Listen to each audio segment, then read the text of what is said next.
आज हम आपको 1995 की एक लोकप्रिय बॉलीवुड क्लासिक फिल्म राजा की कहानी सुनाने जा रहे हैं, जिसका निर्देशन इंद्र कुमार ने किया था। यह फिल्म एक रोमांटिक ड्रामा है, जिसमें भावनाओं की गहराई, पारिवारिक संघर्ष और प्यार की जंग का दिलचस्प सफर है।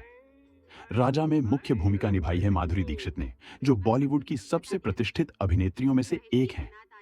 इस फिल्म में उन्होंने मधु का किरदार निभाया है, जो एक अमीर परिवार की लड़की है, लेकिन जिसका दिल अभी भी अपने बचपन के प्यार की मासूमियत को संजोए हुए है। उनके विपरीत राजा के रूप में संजय कपूर हैं, जो एक अनाथ है और जिसने कठिन परिस्थितियों में अपना जीवन बिताया है, लेकिन जिसके दिल में एक सच्चा और समर्पित प्रेम छुपा है। माधुरी दीक्षित और संजय कपूर की केमिस्ट्री ने इस फिल्म में एक अविस्मरणीय चार्म भर दिया है, जिसने राजा को अपने समय की सबसे यादगार प्रेम कहानियों में से एक बना दिया है। रोमांस, गहरे पारिवारिक संघर्ष और मधुर संगीत के साथ राजा दर्शकों के दिलों को छूता है और यह दिखाता है कि सच्चे प्यार का मतलब क्या होता है। कहानी की शुरुआत होती है एक छोटे से शहर में, जहां राजा और मधु बचपन के सबसे अच्छे दोस्त होते हैं। वे खेलते हैं, हंसते हैं और एक दूसरे से वादे करते हैं, यह जाने बिना कि किस्मत उन्हें एक दिन अलग कर देगी। राजा एक अनाथ और मधु एक अमीर परिवार की बेटी एक पवित्र और अटूट बंधन में बंधे हुए हैं। समय बीतता है और राजा और मधु पूरी तरह से अलग अलग दुनिया में बड़े होते हैं। राजा ने मेहनत और ईमानदारी से अपना रास्ता बनाना सीख लिया है, जबकि मधु एक आरामदायक जीवन का आनंद लेती है। लेकिन नियति की योजना कुछ और ही है, जो उन्हें एक शादी में फिर से मिलाती है। राजा तुरंत मधु को पहचान लेता है, जो अब एक सुंदर और आकर्षक महिला बन चुकी है। पुरानी यादें ताज़ा हो जाती हैं और वह फिर से वही स्नेह महसूस करता है जो उसने बचपन में किया था। आश्चर्यजनक रूप से मधु भी उसे पहचान लेती है और उनके बीच एक नई चिंगारी जल उठती है। जैसे जैसे राजा और मधु का प्यार बढ़ता है, मधु का अमीर और गर्वीला परिवार उनके रिश्ते के बारे में जान जाता है। विशेष रूप से उसका भाई ब्रजेश इस रिश्ते से परेशान है। राजा की साधारण पृष्ठभूमि उसकी बहन के योग्य नहीं है। ब्रजेश अपने परिवार की प्रतिष्ठा और धन पर गर्व करता है और मानता है कि मधु का हाथ केवल उसी व्यक्ति को मिलना चाहिए जो उनके समाज के स्तर का हो। मधु उलझन में है। वह राजा से दिलोजान से प्यार करती है, लेकिन अपने परिवार के प्रति भी उसका गहरा सम्मान और वफादारी है।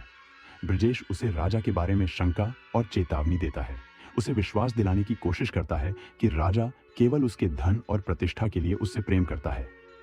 भ्रमित और दिल टूटे हुए मधु यह सोचने लगती है कि क्या उसका राजा के प्रति प्रेम उसके परिवार की इच्छाओं के खिलाफ जाने के लायक है। हालांकि राजा का विश्वास अडिग है। वह मानता है कि सच्चा प्रेम सब कुछ जीत सकता है और वह मधु के परिवार का दिल जीतने के लिए दृढ़ संकल्पित है। साहस और सच्चाई के साथ वह मधु के परिवार के सामने खुद को साबित करने की कोशिश करता है, लेकिन उसके प्रयासों के बावजूद उसे केवल अपमान और अस्वीकार का सामना करना पड़ता है। वे स्पष्ट कर देते हैं कि वे उसे कभी स्वीकार नहीं करेंगे। अपमान के बावजूद मधु के प्रति राजा का प्रेम और गहरा होता जाता है और वह खुद से वादा करता है कि वह हार नहीं मानेगा। अपने परिवार और राजा के प्रति अपने प्रेम के बीच फंसी हुई मधु एक साहसिक निर्णय लेती है। वह अपने भाई ब्रजेश का सामना करती है और कहती है कि वह राजा से प्यार करती है और अपने परिवार की मांगों के बजाय उसे चुन चुकी है। ब्रजेश को यह सुनकर गहरा झटका लगता है। एक साहसी कदम में मधु अपने आलीशान जीवन को छोड़ देती है ताकि वह उस आदमी के साथ रह सके जिसे वह प्यार करती है। मधु की राजा के प्रति वफादारी को देखकर ब्रजेश उसे तोड़ने के लिए और भी दृढ़ हो जाता है। वह छल कपट का सहारा लेता है और मधु के मन में संदेह का बीज बो देता है। ब्रजेश अफवाहें फैलाता है और ऐसी परिस्थितियां बनाता है जिससे ऐसा लगे कि राजा केवल उसके धन के लिए उससे प्रेम करता है। मधु अपने भरोसे और परिवार के संदेहों के बीच फंसी हुई उसके इरादों पर संदेह करना शुरू कर देती है। मधु के अचानक अविश्वास से राजा आहत है। अपने प्रेम को सिद्ध करने के लिए राजा ऐसे कार्य करता है जो उसकी भक्ति और निष्ठा को दर्शाते हैं। राजा की कोशिशें धीरे धीरे मधु के संदेह को दूर करती हैं और वह समझ जाती है कि उसने राजा के इरादों को गलत समझा था। अपनी गलती को महसूस करते हुए मधु राजा के पास लौटती है और उससे माफी मांगती है। वह उससे गले मिलती है और वादा करती है कि वह अब कभी किसी को या किसी चीज को उनके बीच नहीं आने देगी। साथ में वे शादी करने का निर्णय लेते हैं, यह जानते हुए कि इसका मतलब अपने परिवार की इच्छाओं के खिलाफ जाना है। लेकिन ब्रजेश अभी भी पीछे हटने को तैयार नहीं है। एक अंतिम टकराव में वह राजा को चुनौती देता है। राजा इस लगातार प्रतिरोध से थक चुका है, अपनी और अपने प्रेम की रक्षा के लिए खड़ा होता है। वह ब्रजेश का सामना करता है, अपने प्रेम की सच्चाई दिखाता है और मधु के प्रति अपने अडिग समर्पण का प्रदर्शन करता है। वह ब्रजेश से सामाजिक स्थिति से परे देखने की अपील करता है और उनके प्रेम को स्वीकार करने के लिए कहता है। राजा की साहस और सच्चाई को देख ब्रजेश का दिल पिघलने लगता है। पहली बार वह समझता है कि सच्चा प्रेम धन और प्रतिष्ठा से परे होता है। वह आखिरकार राजा की योग्यता को पहचानता है और समझता है कि उसके गर्व ने लगभग मधु की खुशी छीन ली होती।